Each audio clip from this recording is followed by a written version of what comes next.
So we continue on now with the treatment of the commandments. This evening we'll be looking at some of the second part of the Ten Commandments, the ones that have to do with our neighbor. We said before that the two great commandments, love God and love neighbor, and the commandments that talk about loving God we did last time, the commandments 1, 2, and 3. This time then we'll pick up with commandments 4. We're going to work our way through 4 through 10, but we'll break them up a little bit and do 4 and 5, and then we'll do 7 and 8. So that'll be our plan today. But before we get started with that, we're getting to the point now where it's going to be time for people to think about making their first confession for anyone who's coming into the church who's already been baptized. Remember that baptism is a sacrament that you receive once, and when you receive baptism, you're forgiven of all your sins. So every sin is washed away in baptism. So for those of you lucky enough not yet to be baptized, you don't need to make a confession. In fact, you can't make a confession because you're not yet baptized. So the forgiveness of your sins will occur when you're baptized, and then your first confession will be after that. The chance to confess anything that you may have done after your baptism. For those of you are fortunate enough to already have been baptized, if you're validly baptized, then you get to go to confession and confess everything you've done since your baptism. Oh dear. And that's usually when people panic a little bit. But we can only remember so much, so don't worry like this is some difficult task. In fact, that's part of the reason why you have an examination of conscience. It's just to help you go through things. So even if even if that's a very long period of time, just be at peace. Don't worry about that. It's not as difficult as you might think that it is. The examination of conscience will just help you organize your thoughts, to think about the things to confess. And because of the limitations of our memory, you're not going to remember everything. It's not possible. So you just do the best you can to confess the things that you mentioned. If you remember from the section on confession, so sins don't need to be confessed in every elaborate detail. Only if you're talking about a serious sin, something that could be a mortal sin, that's the time to indicate at least how many times, or maybe approximately how many times you think that may have happened, and the relevant details. Venial sins don't require the same level of detail. So don't feel like you're going to be trapped into having to make some long, complicated explanation. Usually it's sufficient for a person to say, for example, if I'm just reading through parts of the examination of conscience, they might look and they say, well, at times I've doubted my faith, at times I've taken the name of God in vain, I haven't always respected my parents, I have become angry at other people, sometimes I've failed to forgive and I've held grudges, I've fallen in sexual temptation in certain ways. Person might indicate something there. I've stolen things that didn't belong to me. There, if it's not anything of sizable value, you don't have to get into detail. So, if you've stolen a couple $1 million in bearer bonds, you should probably be a little specific then. That would call for a little detail. So, if you've stolen a lot of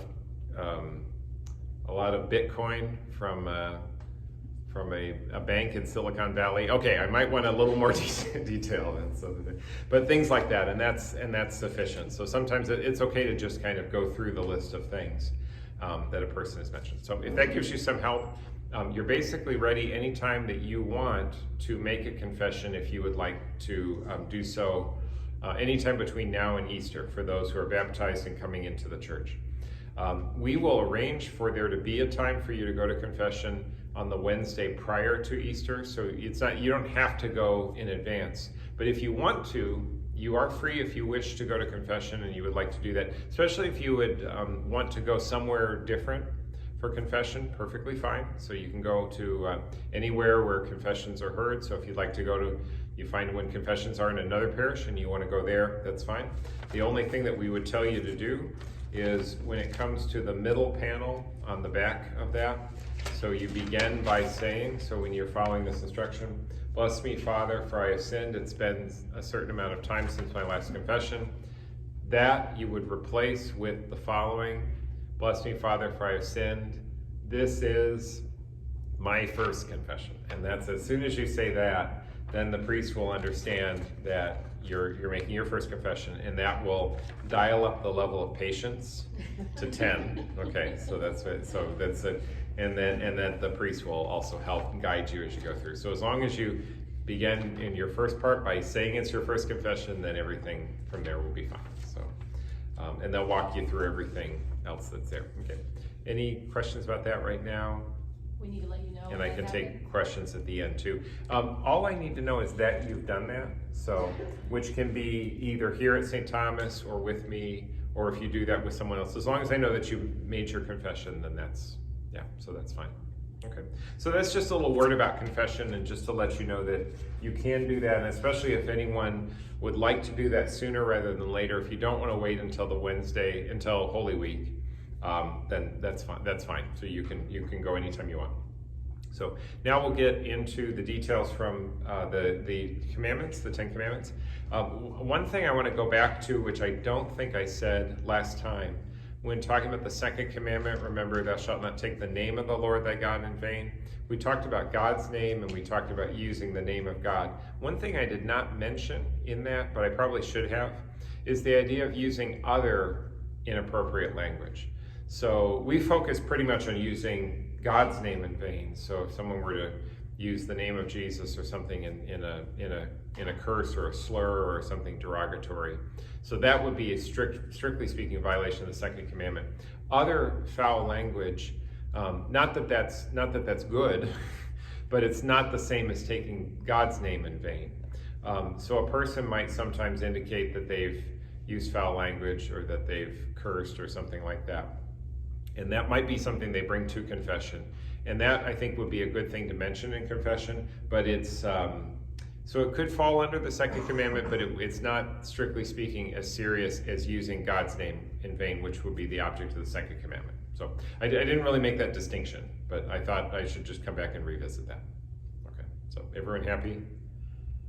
Okay, so we won't use any foul language here tonight, so no violations here. So let's go on with the fourth commandment. So honor your father and mother. This is one of the, this is the first of the commandments oriented toward one's neighbor. It is also a commandment that is phrased in a positive way, which is unique. So many of the commandments are thou shalt not. This one tells you something that thou shalt. So thou shalt honor your father and mother. This is something that you should do. It's actually a commandment to engage in charity. So it's a command of charity. So to honor one's parents is to be charitable or to be kind toward them. So that's the obligation. We talk about faith, hope, and charity, faith, hope, and love. So to love one's parents, to honor them, that would be the purpose behind this commandment. And in fact, in many ways, the Catechism brings out that it's the foundation really of our entire social doctrine of the Church, is that we share in the family of mankind.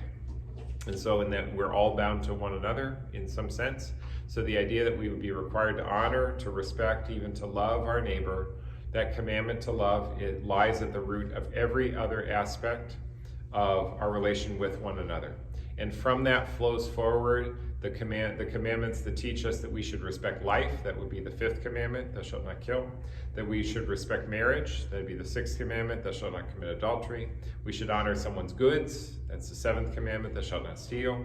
And even be honorable in speech and with respect to the truth. There's the eighth commandment and so forth. And all of it, we can say, flows from the command to love. So the fourth commandment really is an important one. And I think it's very fitting that it stands at the head of the second part, the second tablet, if you will. Sometimes you'll see them listed, and the tablets will say 1, 2, 3, and then on the other side 4, 5, 6, 7, 8, 9, 10. So number 4, the first one of the commandments to love one's neighbor, or to love one's neighbor as oneself. It's a very fitting place for that. When we focus on the idea of honoring one's father and mother, we could say that then the person who is strictly obligated to keep that commandment would be children. And that is in some ways actually a very fundamental thing, because every one of us is a child of our parents. And so that in that fundamental and primordial relationship between parent and child, so comes this command to honor one's parents. It's interesting the way that the commandment is phrased, because it doesn't say obey your father and mother, because there is a difference that happens throughout life. We think of when a child is young, honoring one's father and mother would mean to obey them. That would be important for a child who is, still at home and a minor. But of course, as time goes on and the children grow up and become adults, honor is really a very good word, because honoring one's parents is something that you can and should do throughout your whole life. Even if at a certain point as you grow up, so you may not always obey them, that may not always, the circumstances can change there. So obeying when you're young, but honoring truly throughout one's entire life. So honoring it's a nice word. It's a nice way to sum that up. But now by extension though, this can apply to more than just children with respect to their parents. And this is one of the things that this commandment also begins to encompass, is that other relationships can also enter into the same dynamic. So just as children should honor their parents, so also in the other relationships of superior and subordinate, there can be the same type of thing. So if teachers, for example, if pupils are not honoring their teachers, so students who would disobey their teachers violate the fourth commandment. Employees who would violate the obligations that they might have to their employers would violate the fourth commandment. Those who are subordinates with respect to those who are leaders, in whatever sense that might be. Even citizens with respect to their country have a certain obligation to honor those who are in positions of authority. So there's always that responsibility of the subordinate toward the superior, but that's not a one-way relationship, because as the scriptures also indicate, and the Catechism does go on to say, that the person in the superior position also has a duty and responsibility to the subordinate. So it is a two-way relationship. Parents should tend to their children. Employers should be responsible in guiding their employees. Leaders have responsibility to their subordinates, and the country has a responsibility to its citizens. So it's not just a one-way, only in one direction do you have to show honor. There's also a duty for the person in the superior position as well. This commandment, if you read it in the scriptures, it's one that contains its own promised reward. Most of the commandments just say that this is what thou shalt do or shalt not do. In this case, there's a commandment: honor your father and mother, that you may have a long life in the land that the Lord your God is giving to you. So there's a definite blessing. There's a concrete blessing that is specifically attached to keeping this commandment. And then later on, especially in the book of Sirach, there's a wonderful section where there's great praise for a person who honors so honor your father, especially in his old age. Remember your mother, honor your mother when she is in need. And especially someone who cares for their parents in their old age. Great blessings are mentioned in the book of Sirach for those who do that. So all the commandments we can say have a reward given to them, in that we experience blessings when we act according to God's law. But here's one where it's explicitly stated in the commandment itself. At the heart of this commandment is really a great respect for family. Family, we can say that the family is really the fundamental unit of a community. It's oriented not just simply toward the good of the spouses, so when we think about husbands and wives, and their relationship with one another, but also it's oriented toward the procreation and education of children. So the children are brought into that as well. And in strengthening those bonds of family, the fourth commandment comes into play and really binding together in charity the members of a family. The reason I say a family is the fundamental unit of any society is because none of us simply just come into being apart from a family. Okay, there are lots of circumstances where maybe people don't have the most ideal upbringing, but it's through the cooperation of the father and the mother in conceiving a child and bringing that child into the world. So we all arise from a family. So there is something, we're not just independent, we're not all individual independent units acting separate from one another, but we come into a family, and then oftentimes, except for those who might be called to vows of celibacy or to chastity, so religious and priest, except for those, then oftentimes people are drawn into a family, into their own family, especially when they enter that family, a new family, through marriage. And so there's a wonderful beauty, a wonderful harmony toward these relationships of love that should exist within the family. The family is part of the divine plan. We have it from the very beginning when Adam was given Eve, when the Lord saw that there was not a suitable partner, and so he created someone who would be complementary to Adam, so someone who would be different from him and who would meet his needs. And so that becomes that harmony that is imprinted in creation from the beginning, the creative difference that comes from the male and the female, out of which new life can come. And so the idea that the family is part of the divine plan from its very beginning is written into the beginning pages of Scripture and is written into the natural law. And so that conjugal partnership is an important aspect. The bond between the male and the female, it actually becomes what also another document from after Vatican II calls the domestic church. So you can say that the church exists. The smallest unit of the church is the family. So the family becomes actually a little mini church. So your home is a little mini church. And in that sense, it should be a place. So what do you do in church? It's a place for prayer and for sacrifice. So even within families, it is actually a wonderful thing to encourage within the family, so between husbands and wives and with their children, prayer and sacrifice, and there the beginning of the work of evangelization takes place. When I baptize children, so I'll do baptism classes for first-time parents, and when we're actually doing the baptism during the rite itself, then I'll ask the parents. So they come, they say, here's my child, and I say, what are you asking of the church? And they say baptism. And I says, do you know the responsibility you're undertaking? Well, and so implicit within that is a responsibility not just simply to present your child for baptism, but to keep it going. In other words, you're baptizing them, and then you want them to continue to grow in the faith.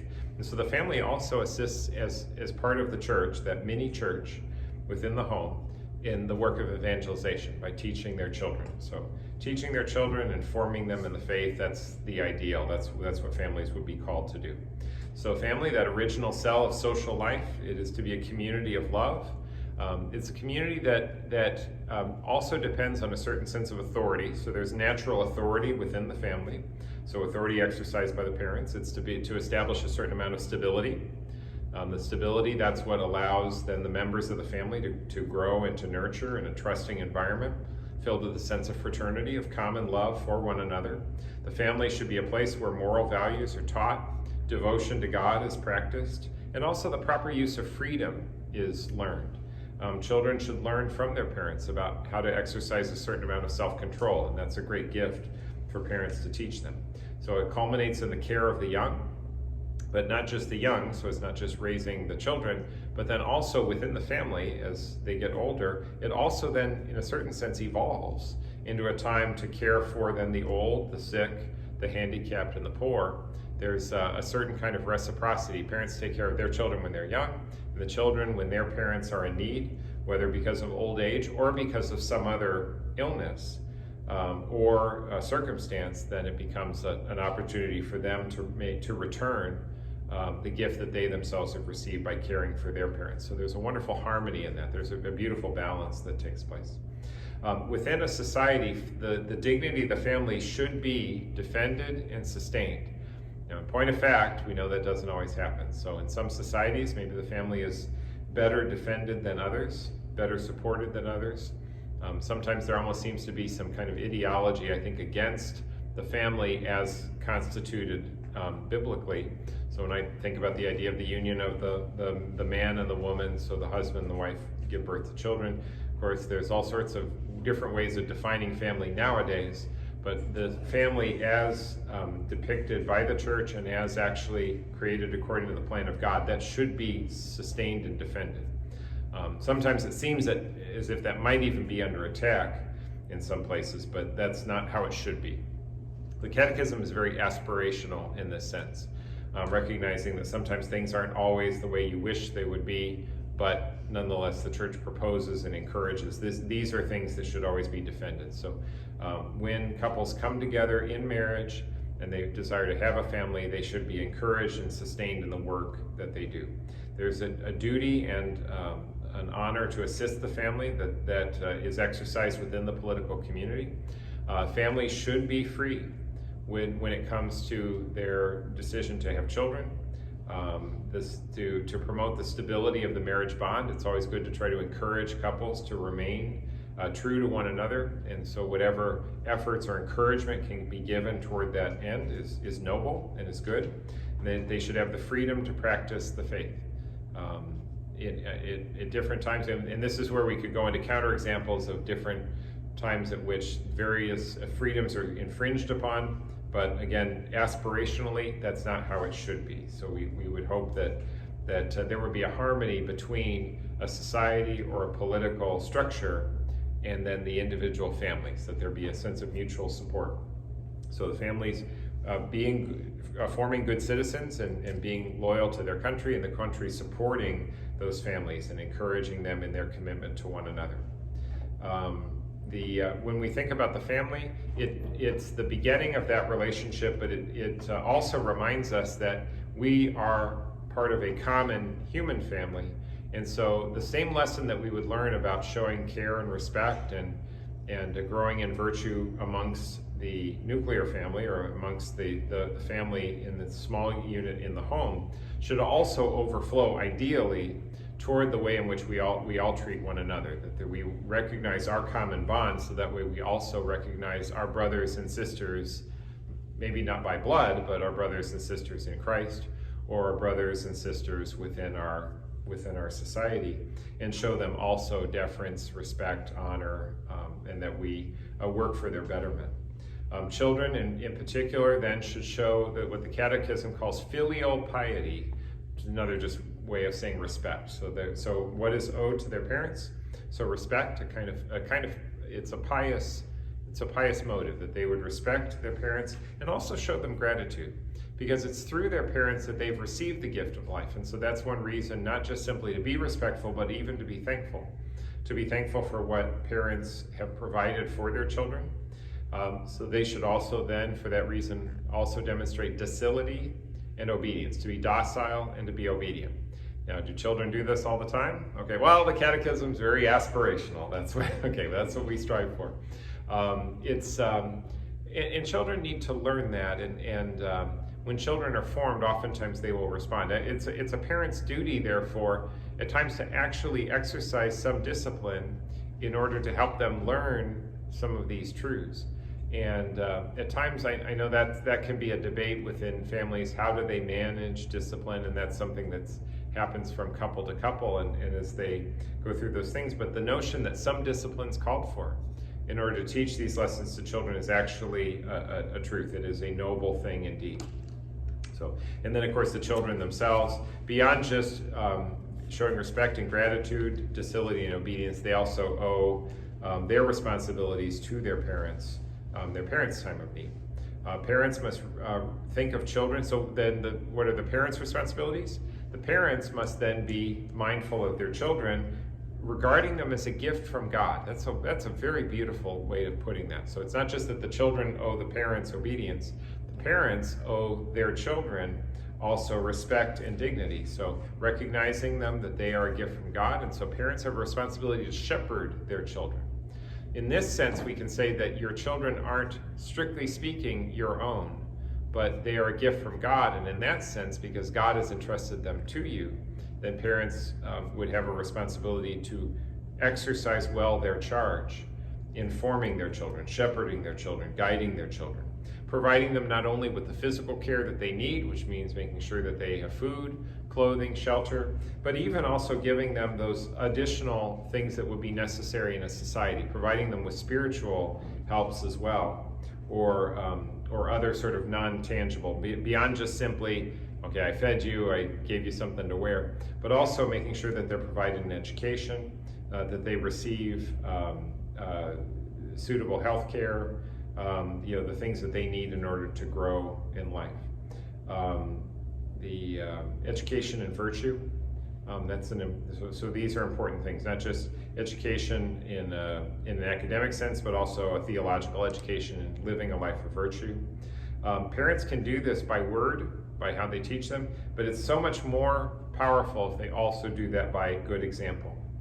And this is sometimes one of the funny things I realize with parents, or with it, because sometimes young adults, they finish high school or college and they go out into the world and they don't really think very much about God. Okay, well, not all the time, but sometimes that happens. And then they think about getting married, and now all of a sudden then they think about God. So sometimes that is the trigger. Maybe they do, maybe they don't, maybe it doesn't happen yet. Then they have a child. Oh, now they want to present the child for baptism. Now they start to think about God because now they see they have a responsibility for another person.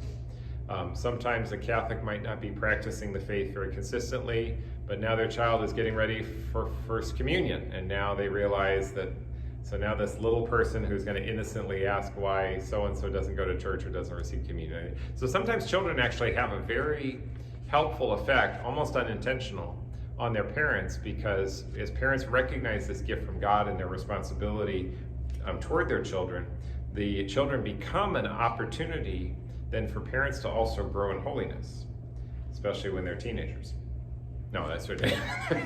that's when the challenge comes, right? That's right. No, but children actually do give the parents that opportunity to exercise that parenting kind of role, and therefore to actually grow in virtue. So it's actually a gift to be able to raise children, and it's good for parents to ask for the graces to be good parents, to ask for God's help to be the best parents they can be.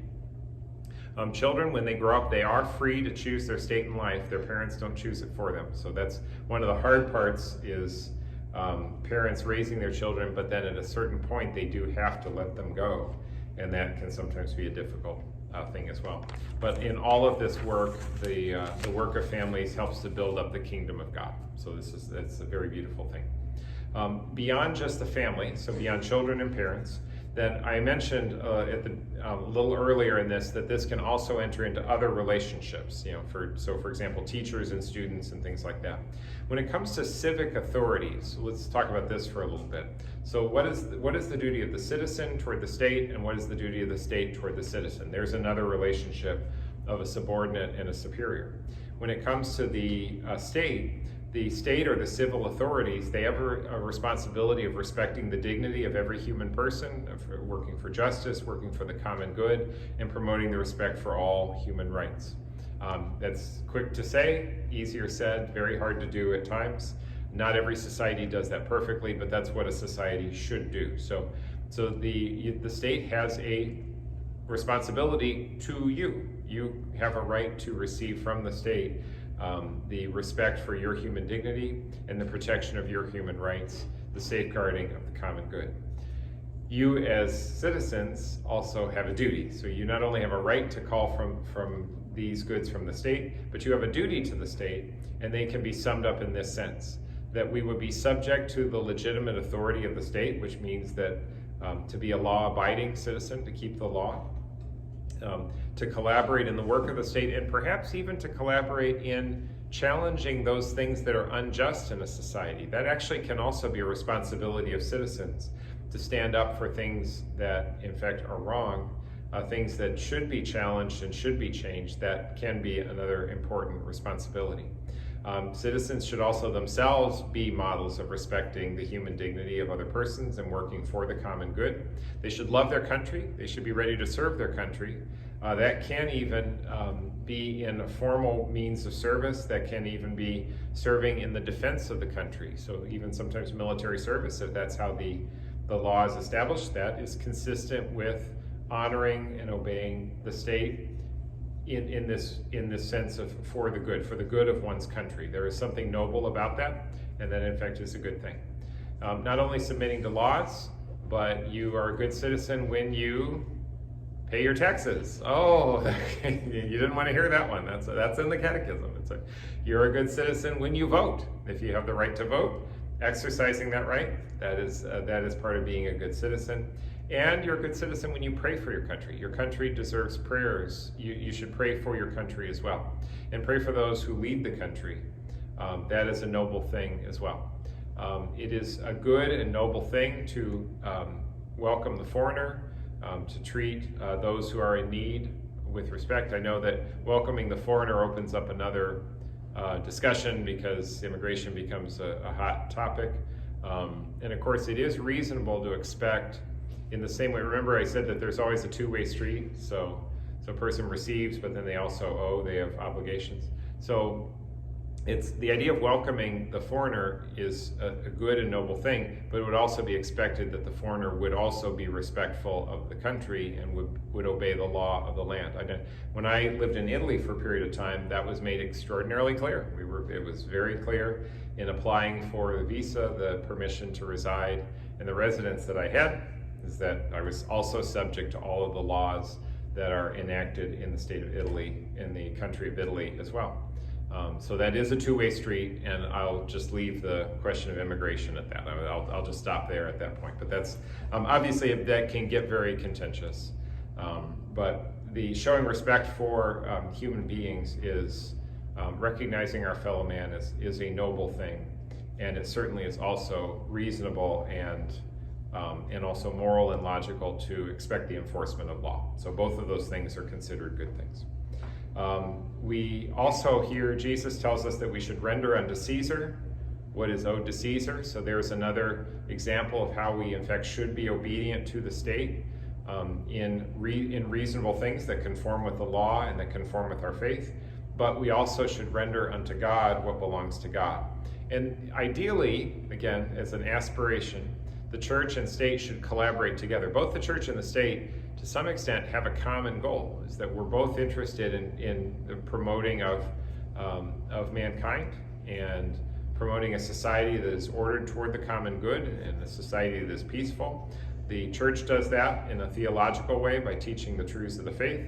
The state does that using its civic authorities to order a society, to pass laws and so forth.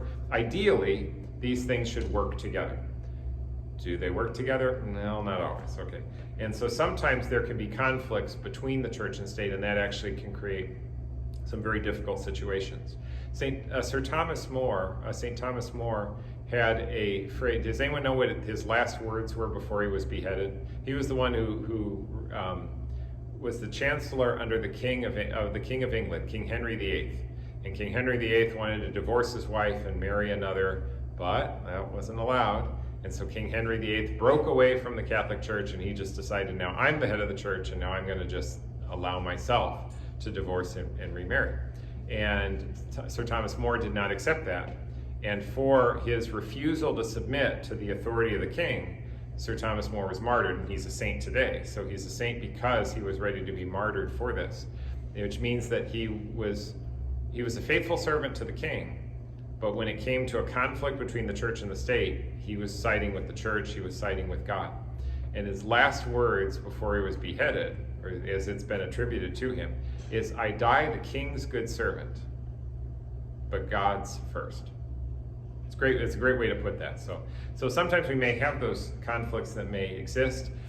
We do have a responsibility to hold to our conscience, and that sometimes does mean a certain resistance or protesting against things that happen to be unjust. So we're never required to obey an unjust law. But insofar as the law is not unjust, it is in fact a good and noble thing for a citizen to be law-abiding and to be respectful of the state. So, and that kind of closes the parenthesis on the fourth commandment, talking mostly about family, mostly about children and parents, but also entering a little bit into some of these other relationships as well.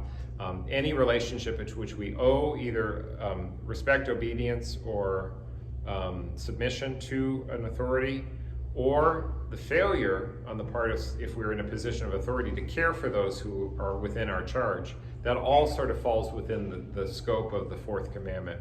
And any of those things could be things you could bring to confession under that commandment. Okay, so then we'll move on to the fifth commandment. Fifth commandment, thou shalt not kill.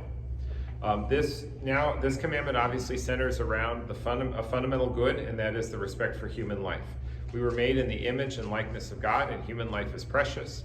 We know that even from the very beginning of Genesis, after they left the garden, what's the next thing that happened? Cain and Abel got into a fight, and Cain slew Abel. And in that passage, God comes and he says, I hear the blood of Abel crying out from the earth, crying out for justice. So there is something, the sacredness of one's lifeblood, that lifeblood, which in Genesis, he says God will demand a reckoning for that lifeblood. So the idea of respecting the dignity of human life. God holds it sacred, and so we also should be respectful of human life. And we're told even more than just that we should not kill, But in the Sermon on the Mount, Jesus says, you've heard that it was said, you shall not kill, but I tell you, don't even become angry with your neighbor. So even things that, short of taking life, things that would also fall into the fifth commandment would include things like anger, being angry at another person. The Catechism spends a little time talking about self-defense. Self-defense is one of those circumstances that is part of what they call the principle of double effect. This is a moral principle that's mentioned in the Catechism. It's a very common moral principle. It's discussed in moral theology. Principle of double effect. I'm going to take an action, and that action has a good effect and at the same time a bad effect. And can I do that? Is it legitimate for me to do that action? Because it's going to cause an evil to take place, but it's also going to have a good take place. So am I allowed to do it? You're allowed to perform an action that would have both a good and bad and evil effect if you're principally intending the good, and there's a greater proportion between the good and the evil. And the evil that is to be tolerated is not an intrinsic evil. And so what ends up, so that's, I'm just kind of quoting a standard definition there for the principle of double effect. So it's kind of wordy to put it that way. To apply it in this case, an act of self-defense, if a person is going to then defend oneself against an unjust aggressor, and let's say that in the process of defending oneself, they might even take that person's life. That's called self-defense. That is legitimate if the person's life is threatened. Okay, and so therefore you're choosing the good. I'm defending life. I'm defending my own life. Or I'm defending someone else's life. That's perfect. Those are both perfectly fine. The person should use reasonable discretion. Okay, so a person is going to come and get into a fist fight doesn't mean that you pull out a gun and then you shoot him. Okay, that's it. So it's got to be a reasonable response. So you take what action is necessary to defend that life, and then if, not because you're intending to take life, but you're intending to save life, if in the process then that brings about the death of the unjust aggressor, then that is actually considered moral. So that's sort of a technical way of walking through what we would call self-defense. And that's recognized by the church as well.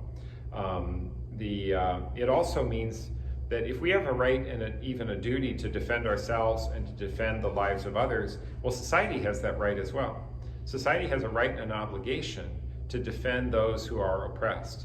And so that's where it actually is part of society's duty and even obligation to punish offenders, especially when they wrong and harm other people. So the idea that a state would in fact use its authority to punish those who have offended, even if the circumstances call for it, even the death penalty, which is a possibility. Pope Francis spent some time talking about this because practically speaking, he's concluded that there really isn't a need for the death penalty in the world that we live in today because we have means of protecting the innocent by incarcerating those who are the most violent. So the preference is not to take life when not necessary, but in the past, especially if in order to the death penalty can be permitted to save life is the idea. It's to protect the innocent. That always has to be the factor. Anytime you're talking about taking life, it becomes legitimate only if there's an overwhelming need to do so for the protection of innocent life. So that's kind of the sense of that there.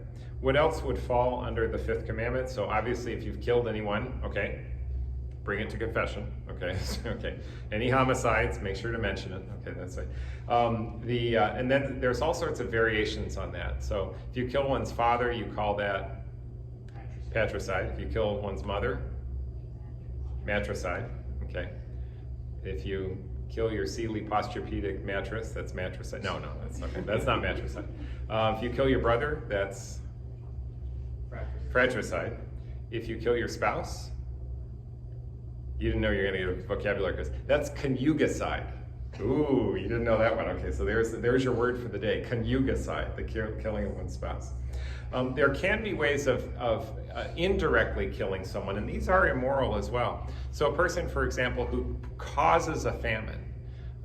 So, you know, in the course of a war or something like that, if you were to burn down all the crops in one area, and because of that action, you're causing a famine, and that famine is going to result in people dying, that's immoral. It's an indirect killing, but it is bringing about death, and especially through other grave acts of injustice. If people are really taken advantage of such that they are so gravely harmed or marginalized, so even this could even affect things like usury or grave avarice, in which a person so greedily then just takes up all of the goods that another person might need to live on, and then it can lead to their harm. Those are all ways in which we can indirectly do harm by the way in which we behave. There's also unintentional killing, and that kind of is what I was mentioning a little bit about self-defense. But unintentional killing can also be what you might just refer to as an accident. If a person unintentionally kills someone, if it's an accident, then they're not ordinarily morally culpable, but like, what do you call that in civil law? Manslaughter. Okay. So, but like in civil law, even for manslaughter, you can actually still be subject to some consequences for that, because if it's through a person's negligence, if you were negligent and you didn't intend to do anything, that was an accident that happened, but if you were negligent, you can still be culpable for it. There can still be consequences. But ordinarily, if a person does something unintentionally, you're not responsible for something that you did not intend to do, unless if you had no idea. Obviously, when we get to taking innocent life, it touches on abortion. So abortion would fall under the fifth commandment. So the taking of innocent human life, even in the womb, that's considered a serious sin.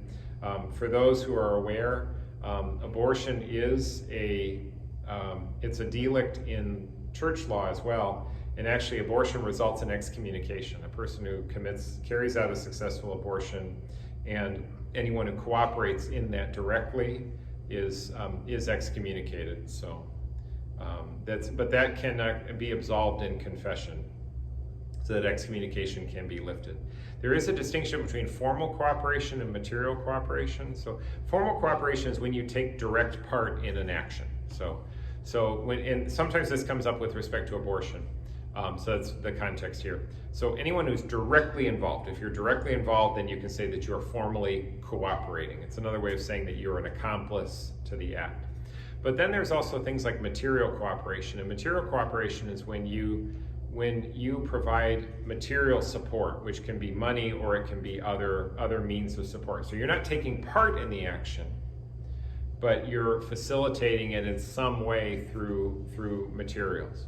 And that can be, you can be directly facilitating that, and that can be direct material cooperation. That's a person who contributes directly to the payment of an abortion or things like that. But then there's what they call remote material cooperation, and this is one of those things where if you ever hear people talking about boycotting something, or they say, oh, don't shop here, or this, did you know this organization supports Planned Parenthood or something like that. So sometimes you'll hear about stuff like that. That's all having to do with an issue of material cooperation and whether or not we want to even indirectly be a part of contributing towards something that might in fact contribute to abortion. So it can be very difficult to avoid all material cooperation, because sometimes it's very hard. You don't know exactly what's going to happen with the money you give to a specific thing or a business that you might frequent.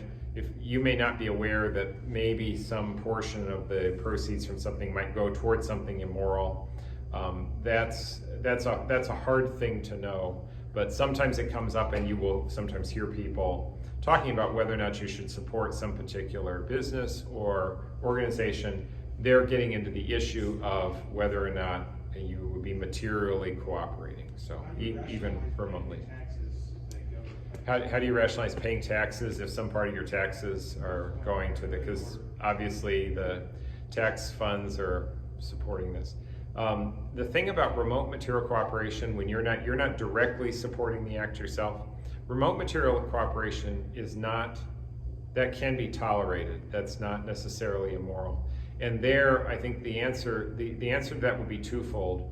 One is that by paying your taxes, it's not like you're the one directly providing these funds. Like the only thing you're funding. Like if the government passed an abortion tax and then the dollars from those taxes went directly to funding abortions, that would be more direct material cooperation.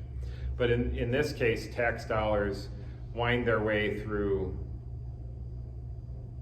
the mysteries of our government, okay? However money flows. And there it's not like you're directly supporting this one thing, but at the same time, the payment of taxes does support other things that can be noble. So it's double effect again, where you're looking at doing things that would be good and potentially doing some things that would be bad. But the third reason for paying your taxes is you don't really have a choice. And because you don't have a choice, there's no moral imputability on you, because you can choose not to pay your taxes and you can choose to go to jail. I mean, that's so if it was something that was a choice, that would be a different story. But since it's not something that we have a choice in, it's not something that's optional, then it's the moral responsibility for that doesn't really fall to us. So that's how I'd say that. Euthanasia would be included in taking life. So even when a person can be dying, and it is legitimate when they go into hospice to provide and to try to control their pain, but the idea of ending one's life prematurely, that is taking life. So euthanasia would be against the fifth commandment. Suicide would be against the fifth commandment. So obviously even taking one's own life you cannot do. And yet at the same time, the Catechism, if a person is deliberately and consciously taking their own life or helping someone to take their life, that's a grave evil. But in a lot of times when you hear about suicide, oftentimes I think more often than not, there's some mental distress, and the church teaches us to remain hopeful that God, who is the just judge, will actually be merciful to someone who might find themselves in a very difficult situation, struggling with depression or some other perhaps mental disorder. So that's the way we would approach suicide pastorally. Beyond taking life, causing scandal can do grave harm to a person. So scandalizing another person, that can trouble their conscience and lead them into sin. Respecting the body, we would depriving someone of the necessities of life can be another way of gravely injuring them. That can also fall under the umbrella of the fifth commandment. So causing or acting in a way to deprive a person of the necessities they need, whether it's housing or other social needs or whatnot, might contribute to their harm and could fall under the fifth commandment. Also, with respect to our own bodies and taking care of our own bodies, we want to be respectful of our bodies as a temple of the Holy Spirit, so we would not want to harm our own bodies. Most seriously, that would be through things like suicide, but think about also abusing other things like alcohol or tobacco or drugs. The person who engages in extremely risky behaviors such that they put their own health or life at risk, that's also an injustice. That's not respecting the gift of your own body, which is a gift from God. The Catechism mentions the cult of the body. It's an interesting thing. Maybe in our own society today, there are people who sort of exalt the body and make the body out to be the most important thing. So they almost worship the body in some sense. That can be, on the opposite end, disproportionate. So I'll just leave that to your consideration. If there's scientific research, that may be carried out on human bodies. Drug trials or perhaps other experiments, they should always be done with a sense of respect for human life and for the body. So when they talk about the idea of doing things that are ethical or moral, I think especially in this country, there's a real sense of really holding to a high ethical standard of not disrespecting or mistreating a person, even disrespecting a body in death. Even showing respect for a deceased body is in fact expected, because the body still retains, because that was a human person. It should always continue to be treated with respect. We talk about burying the dead, and that in fact is a very noble corporal work of mercy. Things like kidnapping, this would be against the fifth commandment. Taking someone hostage, practicing terrorism, torturing a person, mutilating another person. Sounds like a Hollywood movie is what it sounds like. Even forced sterilization of an innocent person, that would also be a grave evil. Instead, we're encouraged to guard peace, and so we should not engage in anger or hatred. As a society, we should avoid war, although we can practice the legitimate defense that I was mentioning under the idea of self-defense. But so avoiding hatred, anger, war, unnecessary conflict, these would all be things that would be prized under the fifth commandment. From here, let's go to the seventh commandment. Okay, we're going to save number 6 for next time. So, okay, so just wait. Just wait, it's coming next time. But we'll skip ahead to the seventh commandment, thou shalt not steal. So the use of goods is in fact a noble thing. Now in the beginning, when we think of Adam and Eve and living in the Garden of Eden, they really didn't have any possessions.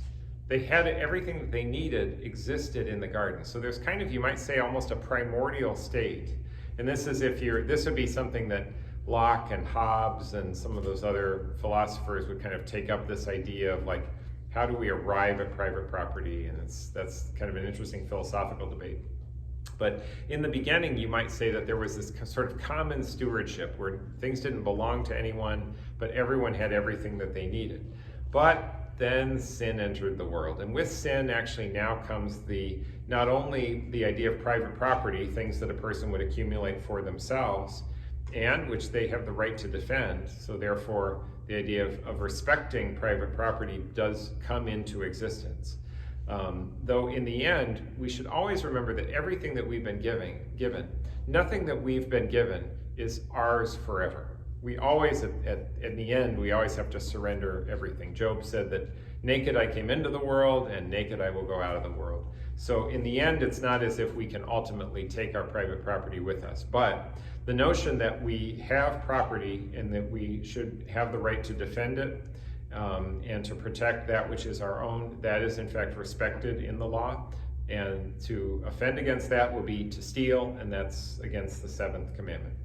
So when we use the goods that we have, and this is another important aspect of the use of goods, the scriptures also remind us that we need to recognize that we've received gifts and that we should be generous and charitable with others. So kind of coupled with that, yes, we have the right to protect what we own and what belongs to us. But at the same time, remember that it's not purely yours, and that's where we all have a responsibility toward, especially those in need. So if there is an unjust circumstance in which there is great need, and there are people who, with a surplus, and who just close their mind to their hearts and their minds to what that need is, well, that itself also becomes unjust because of that lack of charity. You might remember the rich man and the poor beggar Lazarus. The rich man didn't do a thing for Lazarus, and in the end, then he went into Hades when the parable is told. So be careful about that. And that we should, with respect to our goods, practice a certain amount of temperance. It's good for us not to be too attached to our goods, and to practice some solidarity, being mindful of the need of others and with respect to their needs. So be generous and charitable. However, when it comes to taking the goods of another, so things that would be against the seventh commandment would be stealing, that would be theft. Even committing fraud against another person is another way of stealing from them. Paying unjust wages is a way of stealing a person's labor or time. Charging confiscatory prices. If a person is charging unrealistic prices for something without any basis for that, that would be an abuse. So that could fall into the seventh commandment. Stealing from the government, that could come in the form of tax evasion. Now we're back to taxes again. So tax evasion could be seventh commandment. Even financial manipulation. A person might say, oh, look at all this money I made in manipulating the markets or something like that. If it's on a certain enough scale, well, the thing is, if one person is making money through some scheme or whatnot, is someone else losing money? Sometimes people profit off of what ends up being the demise of other people, and that can be a form of stealing, especially if that manipulation is actually somewhat unethical, and that never happens in our world today. So fortunately, that happens. It does happen in our world today. So that can be seventh commandment. Damaging another person's property. So even not stealing it, but damaging it. Breaking contracts or promises. If you've given your word, that can be stealing or failing to pay something that someone else would deserve. Failing to restore the goods to someone that you possess, or making reparation for the damage that's done. Gambling excessively. You might be putting your own goods at risk, and especially if it could bring harm to your family. Excessive gambling could be against the seventh commandment. The idea of the enslavement of persons, if you're somehow enslaving another person or binding them in some way, constraining them, that could actually be stealing of them their legitimate liberty. In all things, the seventh commandment does talk about respecting creation and its integrity. Remember that the gifts that we have been given, that was created, and that we are just stewards. So be a good steward of your gifts rather than focusing on hoarding them.